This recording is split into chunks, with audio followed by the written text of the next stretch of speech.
Right, so, Ghost Rider. I've been going through all of the books that I missed over the last couple months, and Ghost Rider is one of them. Apparently this is going to be coming to an end pretty soon, which I hope isn't the case. I hope that piece of information that I found out is false, that I've heard is false, because I've been enjoying the Ghost Rider book.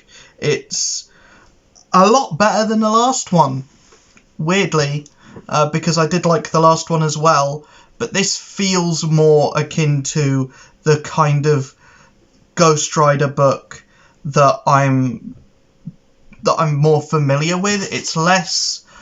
It doesn't feel like a superhero book in the way that, a Spider-Man, a Captain America book, an Iron Man book would. It does feel like a Stephen King novel. I think what they're doing with Ghost Rider in this book is very similar to the kind of tone and the kind of direction that they went with Hulk in Immortal Hulk.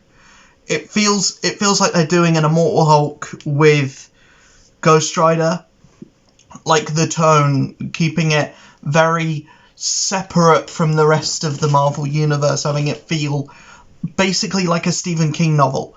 And that's the best way to go about it, to go about Ghost Rider in general, because he doesn't work with the rest of the Marvel Universe, despite there being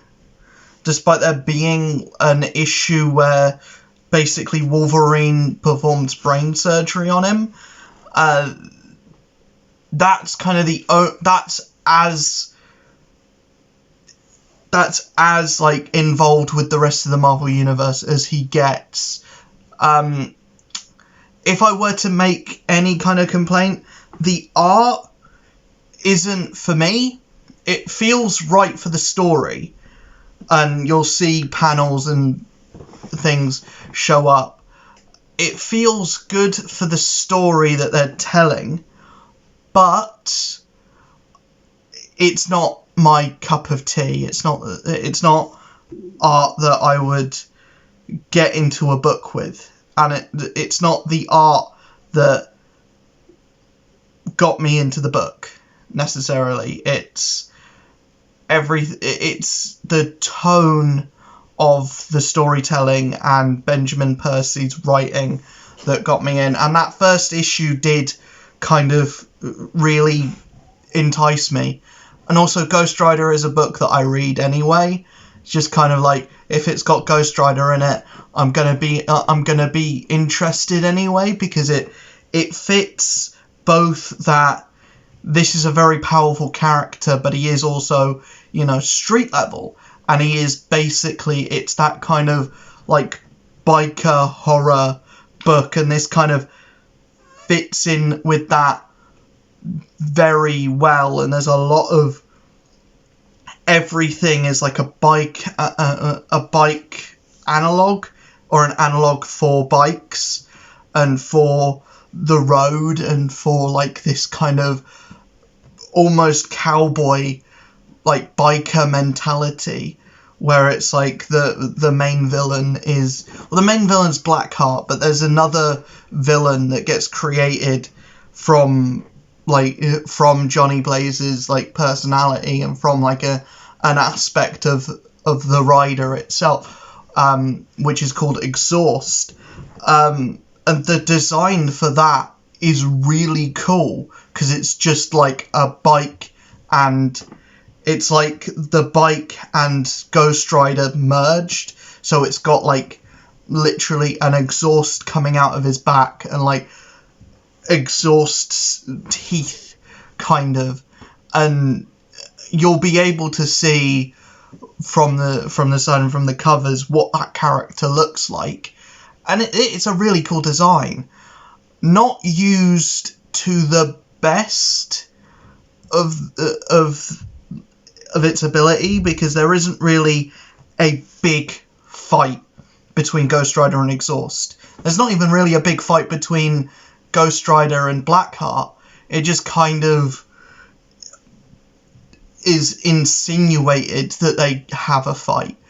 But what happens with Exhaust is that the Rider and Exhaust do merge, and Exhaust basically just soups up Johnny's bike. So it's just got a massive exhaust in the back now, which is cool, but I would have liked to see a fight, because we don't see Corey Smith draw a really cool Ghost Rider fight. He draws really cool Ghost Rider, but I don't think we've had a really cool action sequence. And I think with me, the thing that drags the art down is because the covers are so good. The covers look beautiful, and they look like really gothic and cool. And it's just, you get into the artwork and everything just feels a bit muddy, and feels a bit like almost Brian Hitchy, which doesn't work for Ghost Rider for me. I feel like it makes it work. Corey Smith makes it work, but a lot of what he's had to draw is just characters sitting in cars and like characters talking, and he's not really been in a situation yet in like 11 issues where he's had to flex his like action drawing muscles. And like, I would love to see, like, he's drawn gothic monsters, and he's drawn, like, when he draws, like, a supernatural thing happening, it looks cool, and it feels cool. Like, when he draws the Ghost Rider, it's a cool image of Ghost Rider. When he draws Exhaust, it's a cool image of Exhaust. When he draws Blackheart, it's a cool Blackheart image. You know, when he draws, like, the chains coming out of Johnny Blaze's mouth, that's a cool image. You know, it's even a cool image of Wolverine getting his claw out and jamming it into, you know, Johnny's head. Like, there's cool images in there, but it doesn't, I don't think we've had a cool action set piece yet.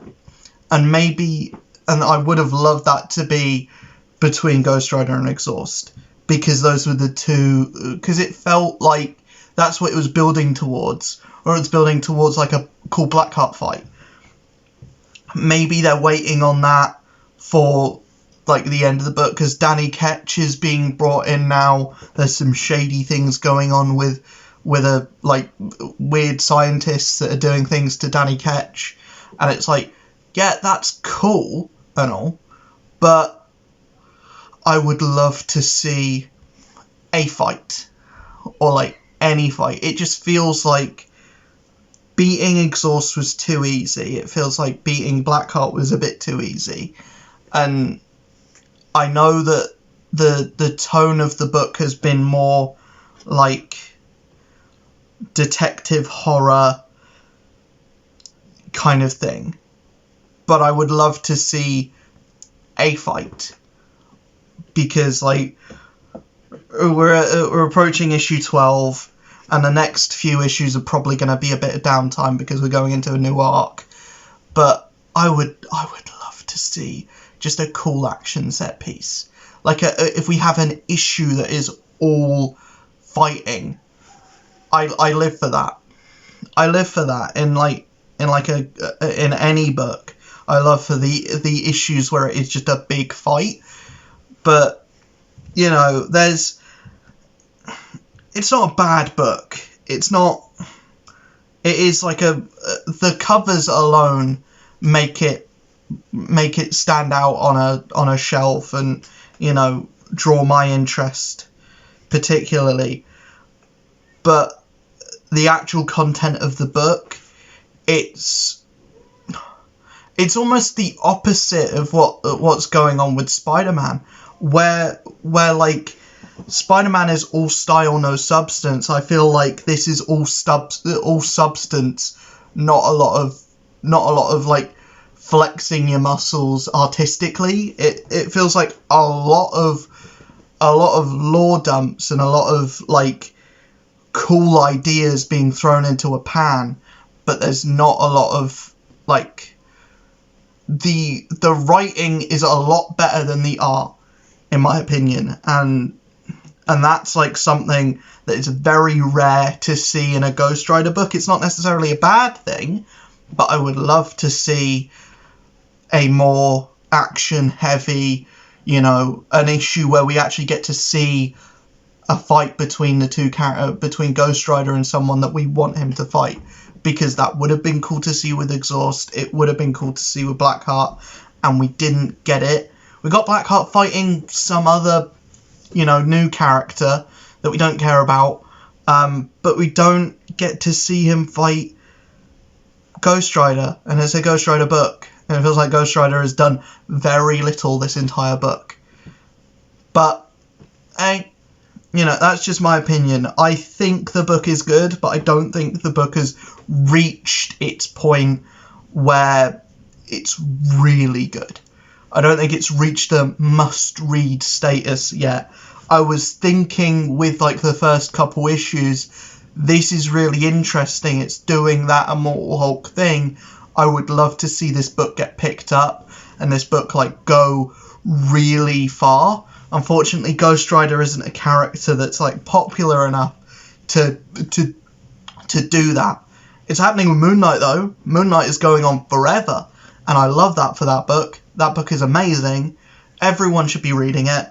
I think this is another one that needs a shot, and it really feels like one of those things where when it's finished, we'll look back at it and be like, yeah, that was a really good run on Ghost Rider. Like, one of the best runs on Ghost Rider. Because he hasn't had a run where he's evolved past a cool drawing. You know, we've always... The thing with Ghost Rider has always been, he's been a cool drawing, he's been a cool tattoo, but his stories are very, like, one note. It's very much like, oh, we're going all in on the action stuff, we're going all in on the biker stuff, and we're just going to have a load of cool drawings, and it's not really going to make much sense, or it's not really going to have any substance to it. And this is very much like the biker thing, and it very much is one of those things where it's like more interesting and kind of better than a Ghost Rider book has any right to be, and it's doing more cool things than a Ghost Rider book should do. And I don't know, because I haven't read Ghost Rider week to week since, like, before the Ed Brisson run, and maybe I would have had the same kind of feeling towards when Robbie Reyes was Ghost Rider. I feel like that's a character that should have been picked up a bit more, because he was in Agents of S.H.I.E.L.D., but they've done nothing with Robbie Reyes since. And, like, if he was in this book, or if he was he's in the main Avengers book, but the main Avengers book is kind of not very good at the moment. But I feel like that character should be basically as big as Miles, as big as Kamala. You know, he should be as popular, and maybe because, like, the character that he is a legacy character of, being Ghost Rider himself, because he's not that popular. Maybe I'm thinking that the legacy version of Ghost Rider isn't going to reach as high of heights as Kamala and Miles have, which is a shame, because I think that character is really cool, and probably more interesting a character than Johnny Blaze and Danny Ketch, because Johnny Blaze is a biker who, you know, talks about everything like it is like a road or a or a like bike of some description, and Danny Ketch is just kind of an idiot, and Robbie Reyes is, you know, he's like cool, and he's got a family, and he's got side characters, and that's the thing with Ghost Rider. I don't think he's ever had side characters that have really been worth talking about or worth like investing any time into. Like there is a like cop that's a side character, possible love interest in this, and I don't buy it. I don't care. They could kill that character off and I'd be like, okay, we don't have to spend any more time with that character anymore. You know, the side characters in a Ghost Rider book never really feel that interesting, and it's the same thing here as well. Maybe they could do a cool thing with that character in a later issue, like spend an issue with that character and build her up to be something worth caring about. But at the moment, no. I like the cool things that it's introducing with Ghost Rider, and the idea that there is kind of more of like a symbiosis between Johnny and the Rider, and like almost having the spirit of vengeance work kind of like a Venom symbiote in that way. And that's a really cool idea, and it's a really cool thing, like giving him basically his own version of Carnage in Exhaust. And I just wish they did more with that. I mean, they did that for like 11 issues, but I wish they had a few more scenes of like Exhaust being a character and doing stuff. But, you know, can't really complain. The book is good. I heavily recommend it. Let me know in the comments below if you've been reading Ghost Rider. Let me know what you think of the book. What is your favourite Ghost Rider run? Who is your favourite Ghost Rider? Is it Johnny Blaze? Is it Danny Ketch? Is it Robbie Reyes? Is it someone else? Is it one of the other Ghost Riders? Is it the one that's on a horse? Let me know. I'll see you guys in the next video. The next one we're talking about is Hulk, and that's going to be interesting because I don't know if I like the Hulk book at the moment. It's kind of stupid, but I'll get to it. I'll get to it in the next video. I'll see you guys then. Peace.